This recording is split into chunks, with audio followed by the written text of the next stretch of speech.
Bwana, taarifa kubwa tulionayo siku leo ni kutoka katika Benki Kuu ya Tanzania BOT kuhusiana na zoezi lake la ubadilishaji wa noti za zamani lililoanza tarehe 6 Januari mwaka 2025.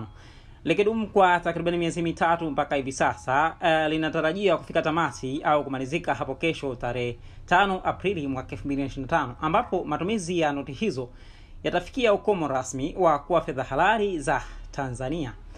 Na taarifa hiyo inaongeza kuwa baada ya tarehe hiyo, mtu yeyote au taasisi yoyote inayomiliki fedha hizo haitaruhusiwa kuzitumia katika kufanya malipo popote nchini, na benki zote hazitaruhusiwa kulipa wala kupokea amana au maombi ya kubadilisha noti hizo zilizoondolewa kwenye mzunguko.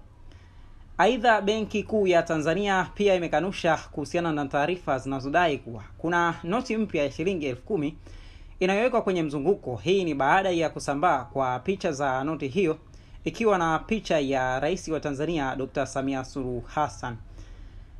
Taarifa hiyo inaongeza kuwa Benki Kuu imeeleza kuwa taarifa hiyo sio za kweli na haijatoa tamko lolote kuhusu uzinduzi wa noti mpya ya thamani hiyo. Hivyo wananchi wanatakiwa kupuuza taarifa na picha hizo.